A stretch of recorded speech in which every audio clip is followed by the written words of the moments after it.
Our second student speaker this afternoon is Sam Bagley, son of Doug and Kathy Bagley. While a student at Chan, Sam has been involved in DECA, National Honor Society, Key Club, speech team, and our track program. His favorite high school memory is from his sophomore year, when he performed as a backup singer in the China Day field trip show. His group won. Outside of school, Sam owns his own business, Sam's Royal Lawn Service, and he enjoys longboarding and golfing. He would like us all to remember what his mother always told him: eat your fruits and vegetables.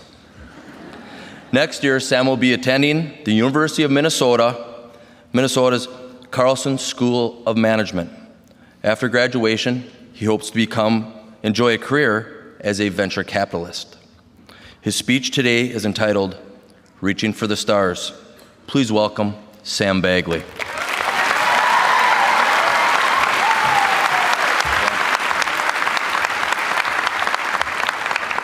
Now, before I begin, I'd like to do something that I think all of us graduates would like to do right about now.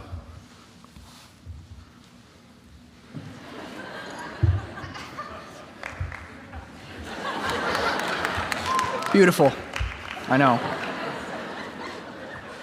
Ladies and gentlemen, distinguished faculty, administration, family, and friends, and of course you, class of 2012, thank you for this opportunity to speak to you today. Back in Chanhassen Elementary School, it was my dream to be right here, in this moment, speaking to you. When we were younger, we were always told to reach for the stars. However, I took this district motto literally. And I know this may be difficult to believe, but back in elementary school, I was the short kid. Yeah, I know, shocker. Now, because I was vertically challenged, I thought I would not be able to reach the stars. And I was crushed, but not defeated. You see, I made it my mission to be remembered as the tallest person ever. Until I found out that being tall was hereditary. And the cards were not stacked high in my favor. Sorry, Dad.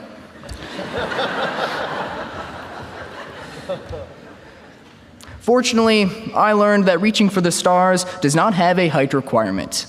And for this, I am thankful, because you do not need to be tall to be successful. And as we have all grown over the past 12 years, we've gained a better understanding of the world around us, striving to figure out how to reach our stars.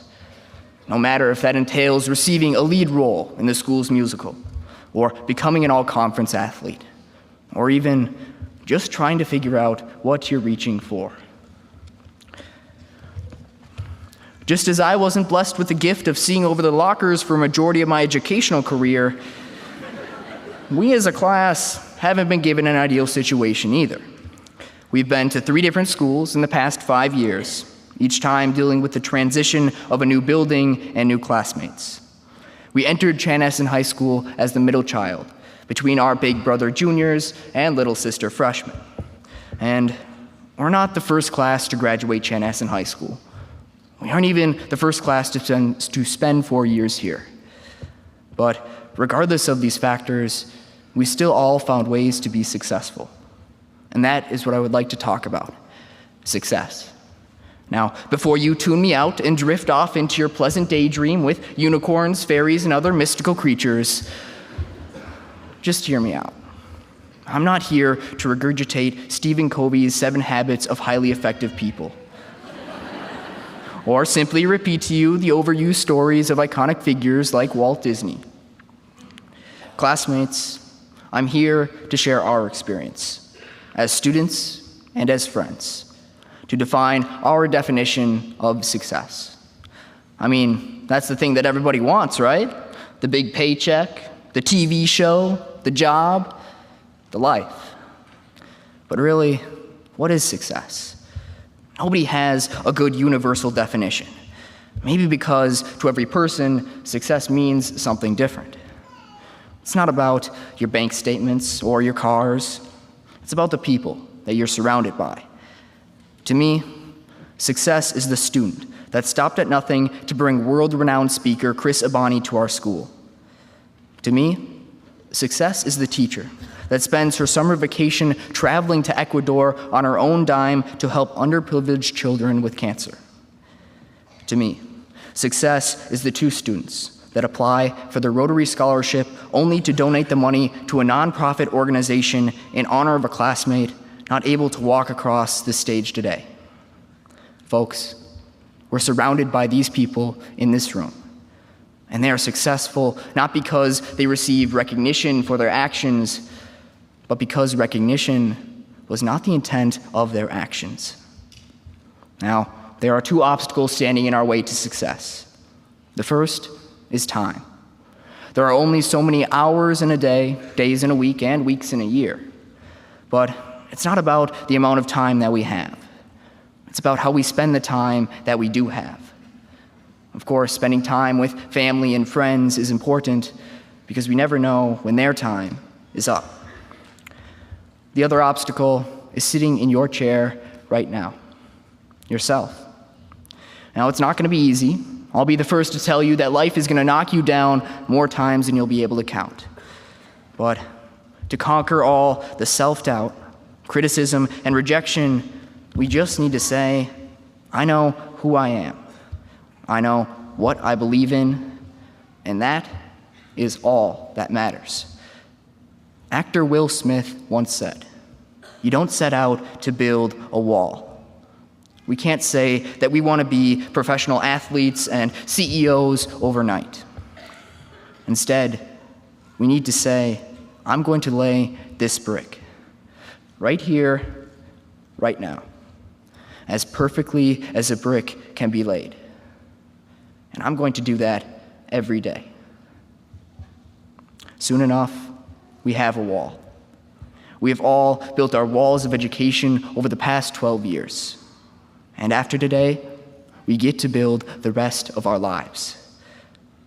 One big misunderstanding in today's world is this difference between fame and greatness. You see, fame is based on what you get, but greatness, well, that is based on what you give. The great people in history and in this room do not expect to be noticed, appreciated, or recognized for what they do. We are not a famous class known for some outrageous action or sentimental award, but rather, I will remember our class for the hard work, determination, friendship, and leadership that I've seen in every person in this room. Over the past 12 years, we've learned, laughed, and lived together.